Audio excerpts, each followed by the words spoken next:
Bien le bonjour. À la mi-mai est sortie la nouvelle bande-annonce du film de Christopher Nolan, Interstellar, qui sortira le 7 novembre.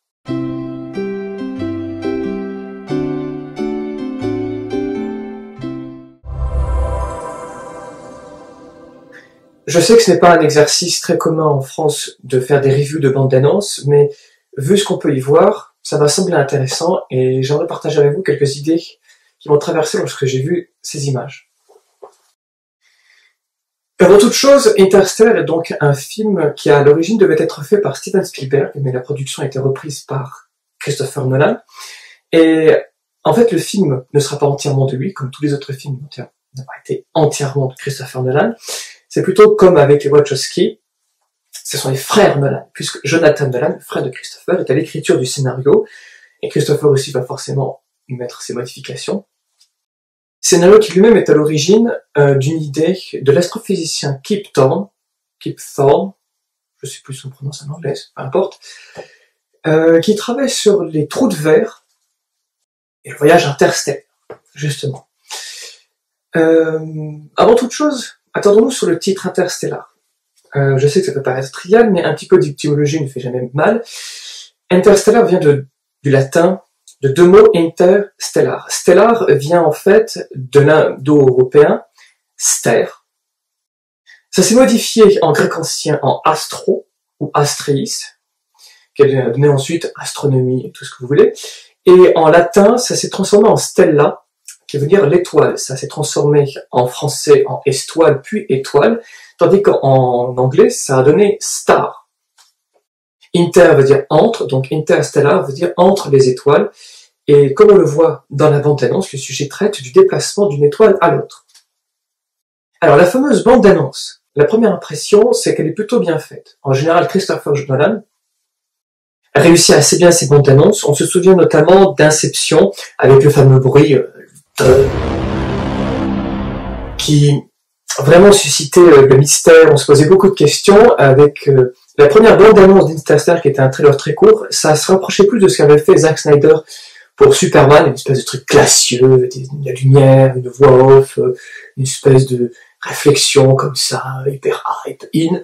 Bon, cette seconde bande-annonce d'Interstellar est beaucoup plus intéressante parce qu'elle permet d'avoir des éléments de scénario et surtout de l'univers. Alors, avant toute chose, la musique est empruntée à la bande originale de, comment ça s'appelle, V pour Vendetta. Alors forcément, tout geek qui se respecte ne fait que frétiller à l'écoute de cette musique magnifique avec le violon. Et visuellement, on retrouve la patte de Nolan, cette espèce de réalisme, jamais d'effet de manche, et d'ailleurs il a spécifié dans beaucoup d'interviews qu'il essayait d'utiliser le maximum de décors réels, pour éviter les décors virtuels et l'utilisation d'effets spéciaux. Ce qui est intéressant dans cette bande-annonce, la première chose qui m'a frappé, c'est le futur, puisqu'on se positionne évidemment dans le futur. C'est un futur qui est malade. Alors, la principale indication que donne, c'est qu'il n'y a plus de nourriture. On voit à un moment donné une espèce de nuage de sable qui arrive sur un stade de foot et qui, comme ça, submerge aussi un espèce de champ de maïs. C'est une vision très intéressante parce que ça se rapproche toujours de cette volonté de Nolan de faire quelque chose de réel.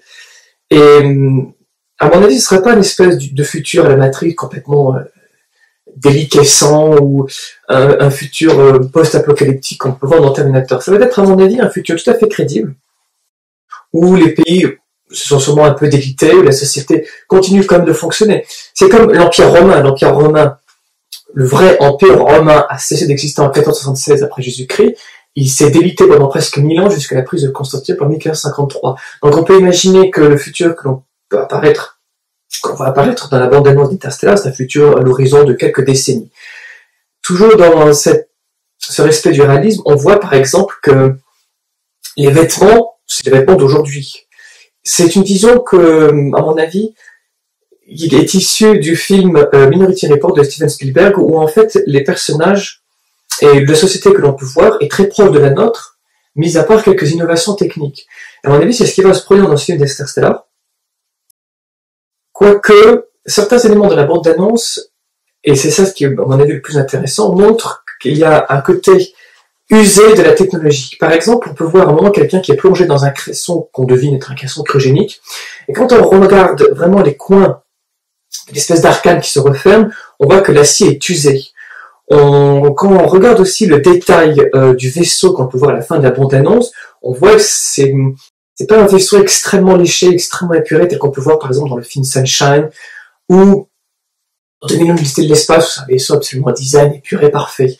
Là, c'est plutôt, on sent que c'est quelque chose qui a été bricolé, presque quelque chose un peu bancal, mais qui serait le fruit d'une technologie qui permet justement de voyager entre le système solaire. C'est là le point le plus intéressant à mon avis, et qu'on devine grâce à la fin de la bande-annonce, avec cette espèce de bulle de verre que l'on voit se déplacer dans l'espace et qui distord la réalité. Alors, justement, c'est le mot qui convient. Ce qu'on devine, c'est que c'est de la distorsion. Alors, c'est un terme qui est très connu des fans de Star Trek, puisque c'est ainsi que se déplace l'Enterprise et l'ensemble des vaisseaux dans l'univers de la flotte de Starfleet, dans l'univers de Star Trek. La distorsion, c'est une technique très pratique parce que ça permet à un véhicule de se déplacer plus vite que la lumière sans accélérer plus vite que la lumière. Autrement dit, il modifie l'espace à l'avant et à l'arrière. Ça veut dire qu'il crée un pic gravitationnel à l'arrière. C'est une expansion de l'espace et il crée un gouffre gravitationnel à l'avant. C'est une contraction de l'espace. De cette manière, le vaisseau surfe en quelque sorte sur l'espace-temps. Lui, il est fixe, tandis que c'est l'espace-temps qui le pousse et l'attire plus vite. Ce qui fait que ça évite d'aller à l'encontre des lois de la relativité d'Einstein. Et ça coupe court à l'effet relativiste du paradoxe du jumeau qui fait qu'en théorie, avec la distorsion, il n'y a pas de différentiel de temporel entre la planète d'où vous partez et l'intérieur du vaisseau.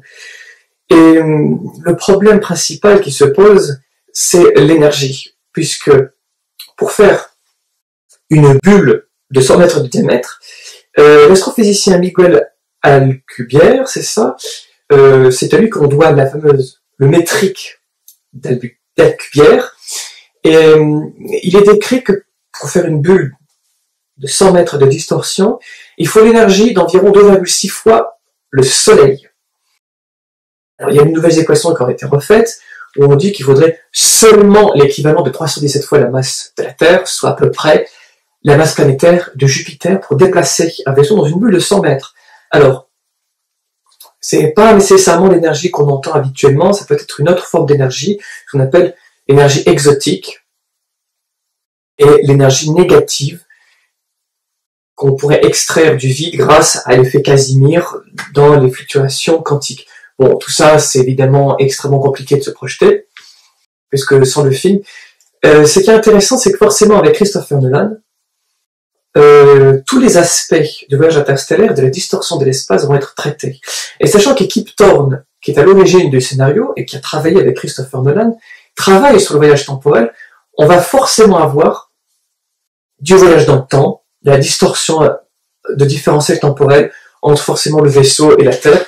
Alors, ce qui fait qu'à la fin de la bande-annonce, on voit le jeune père dire « Je reviendrai, je ne t'oublierai pas, machin, des espèces de conneries habituelles. » D'ailleurs, j'espère que le film ne va pas tourner autour du cliché de la famille américaine qui va sauver le monde. Je ne pense pas que ce soit ça.